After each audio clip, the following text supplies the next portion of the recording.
Լիլիթ Գալստյան։ Այս միջավայրում լուրջ հարց հնչեցնել է իհարկե գնալով բարթանում է, բայց այնուամենայնիվ փորձեմ հարցը ձևակերպել։ Հարցս վերաբերում էր հարցի պես մեր հասարակության մեջ տիրող բռնության մթնոլորտին եւ հանցավորության վրա վերջինիս ունեցած ազդեցությանը։ Գրեթե որ չկա, որ համացածում չբախվենք կենցաղային բնույթի հանցագործությունների, սպանությունների կամ ինքնասպանությունների մասին լուրերին եւ դինամիկան բոլորովին լավը չէ։ Վերջին 4 ամսում անչափահասների կողմից իրենց հասակակիցներին դաժան ծեծի 4 դեպք է արձանագրվել։ Նոյեմբերին Զորականի պետական քոլեջում, դեկտեմբերին Իջևանի դպրոցում, փետրվարին Ջրաշենի դպրոցում, փետրվարի 23-ին Երևանի 82 դպրոցում, սրանք իհարկե այսպես համացանցից եւ նաեւ տոնական տվյալներից հայտնի դեպքերն են եւ ես չեմ բացառում, որ կան դեպքեր, որոնք չեն արձանագրվում եւ այսօր համացանցում եւս դպրոցներից մեկում նորից բռնության մի դեպքի ականատեսը եղանք։ Ինքնասպանությունները կամ սպանության հասնելը շարունակում են մնալ պարտադիր ժամկետային զինծառայողների մահացության հիմնական պատճառներից մեկը, ինչը փաստում է բանակում դեռևս չհաղթահարված ոչ կանոնադրային հարաբերությունների մասին։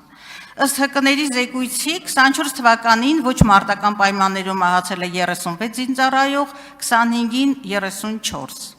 Հարցս այսպիսին է, ինչ կանխարգելիչ աշխատանքներ են տարվում կամ ձեռնարկվում այս ուղղությամբ, կան արդյոք համապատասխան ուսումնասիրություններ, պատասխանատվության ենթարկված պաշտոնյաներ եւ վերջերս խոսվում էր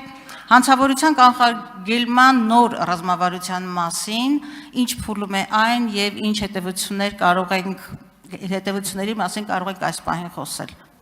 Շնորհակալություն հարցի համար, իսկ հարցին կպատասխանի Հայաստանի Հանրապետության վարչապետ Նիկոլ Փաշինյանը, համեցեք պարոն վարչապետ։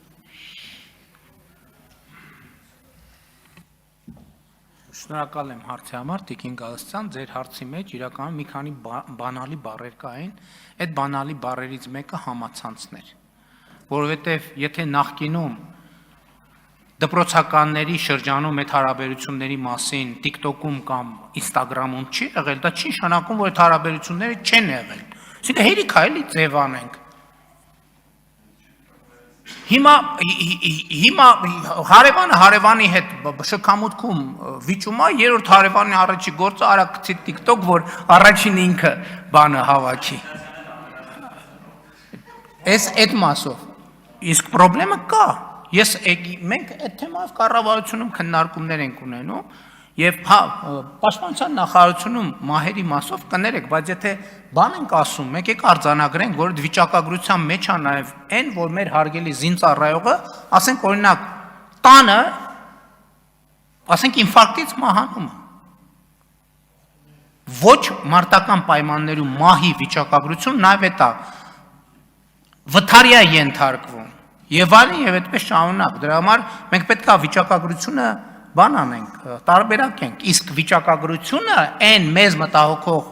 չնայած էդ էլ մտահոգում, բայց դա այդտեղ բան չես կարող անես, առողջական, չնայած էդ էլ առողջության ապահովագրությունը այդ թվում դրա համար է, որ մարդիկ ժամանակ առ ժամանակ ստուգվեն, բայց այն մնացած մասերով մեր բանակում դեպքերի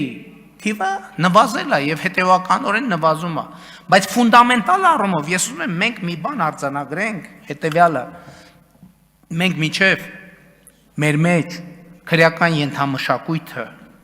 որպես եկեք խոստովանենք, որ քրեականը ենթամշակույթ չի, ենթամշակույթը այն մնացածն է, քրեականը մշակույթ է մեր իրականության մեջ, որովհետեւ այդ թվում հիշում եմ, երբ որ բանի ազդարման մասին օրենսդրությունը ընդունում ենք, ձեր խմբակցությունն այդ ժամանակ ընդեղ էր նստում, ընդեղ էլ ձեր խմբակցության մի падգամավոր կա, վեր կացավ ասեց, չհասկաց այս գործ տալու մասին օրենք ենք արդեն ընդունում, այս ուր ենք հասել, բայց դա մենակ ձեր կուսակցության խնդրեմը չի, դա նաև մեր կուսակցության խնդրեմն է, դա ցավոք սրտի Հայաստանում տենց կուսակցություն չկա, որի խնդրեմը չի, քանի մենք քրեական ենթամշակույթը եւ բռնության մշակույթը, որի կրողը ուղիղ կամ անուղիղ բոլորս ենք, մենք չենք առերեսվել, մենք անընդհատ բան ենք անում, բռնության մշակույթով լցնում ենք երեխային, 100 անգամ խոսել եմ, սկսած նրանից, որ հենց լեզուն բացվում է, առաջին բանը այն է, որ երեխեքին սիրելու մեր կամ իրանց հետ հարաբերվելու մեր ձևի մեջ բռնությունը պարտադիր ձև կա, ասենք պետք է կամ ինքը խփի, կամ դու խփես, կամ բայց մենք դրա հետևանքի մասին չենք մտածում։ Նեգատիվով այդ քրեական մտածողությամբ 18 տարի մեր երիտասարդության լիցքավորում ենք, հետո ուղարկում բանակ։ Հետո գնում մի հատ լեյտենանտի կամ մայորի կամ գնդապետի բռնում դատում, ասում են դու ինչի՞ չես այս խնդիրը լուծել։ Ես նկատի ունեմ, եթե լրջության մասին եք խոսում, եթե ուզում եք, որ հարցը դիտարկենք խորությամբ, մենք պետք է այս մակարդակ գնանք։ Ես ուղիղ ասում եմ, միջև Հայաստանում այս քրեական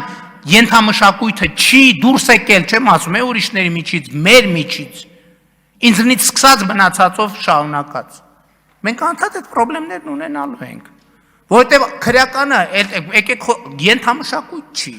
Քրեականը մշակույթ է, ենթամշակույթը այն մնացած հատվածը։ Եկեք լուծենք այս հարցը։ Այդ լուծելու համար, բայց պետք է առերեսվենք այդ հարցի հետ։ Արձագանք։ Պարոն Փաշինյան, երբ դուք մոտեցաք ուրեմն այդ ամբիոնին, անկեղծ ասած, չարդարացված, բայց շատ ավելի լուրջ պատասխան էի սպասում։ Ես դες շատ կոնկրետ հարց տվեցի։ Հանցագործության կանխարգելման ռազմավարությունը, որի մասին վերջերս ներքին գործերի նախարարը խոսեց, որ մշակման փուլում է։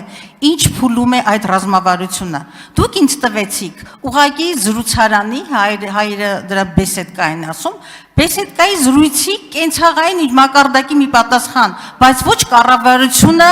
եւ իշխող քաղաքական ուժի պատասխանատվություն կրող անձի պատասխան։ Այսպիսի հանցագործություն կա, համացանցում կլինի, թե չի լինի, դա թե դատախազության, թե ներքին գործերի զեկույցներում կա նաև կրթության նախարարության դպրոցներում բռնության, բուլինգների եւ ամեն տեսակի մի խայտարակ պատկեր է։ Ես դες լուրջ ախտորոշման մասին եմ խոսում։ Դա մեր հավաքական, ընդհանուր ախտն է, մեր բոլորի դարդն է։ Այսօր եւս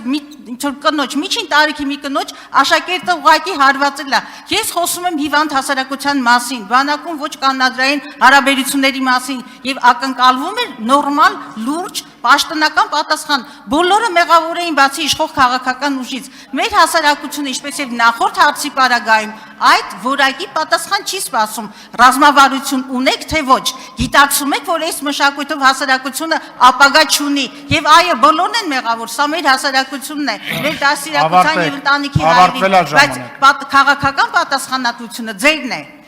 Տիկին Գաստան, եթե տենց եք մոտենում հարցին, ես էլ այլ դիտանկյունից նայեմ։ Դուք ասում եք, ներքին գործերի նախարարը հայտարարել է, որ հանցավորության դեմ պայքարի ռազմավարությունը մշակման փուլում է։ Ինչ փուլում է ռազմավարությունը։ Պատասխանը պարզ է, մշակման փուլում է։ Ինչ եք հարցը տալիս։ Հայտարարել է նախարարը, որ մշակման փուլում է։ Երկրորդը, եթե մի րոպե 3 ամիս ռազմավարությունը դուք գիտեք ինչա, դեսա գնամ 3 ժամից բերեմ այդ ռազմավարությունը։ Երկրորդը, այո, քանի դեռ Հայաստանում կա կուսակցություն, որտեղ զենքի վրա երթվելով են ընդունում կուսակցություն, եւ որտեղ սեփական անդամներին գնդակահարելը սովորական մի հատ երևույթ է, դուք գնացեք ձեր կուսակցության դարդը լացել եք, եկել եք դպրոցների դարդն եք լացում։ Քանի դեռ տենց կուսակցություն կա Հայաստանում, այո այդ խնդրեմը ելնելու է։ Եվ մեր քաղաքական պատասխանատվությունից մեկը այն է, որ ձեր կուսակցությունների նման կուսակցություններ Հայաստանում չլինեն։ Որպես բանի հանցավորության դեմ պայքարի ռազմավարության ոչ ամենաէական, բայց կարևոր մաս։ Շնորհակալություն։ Սելատելա տեղից չի կարելի խոսալ, 130 տարվա մեջ պետք է իմանայիք, որ տեղից չեն խոսում։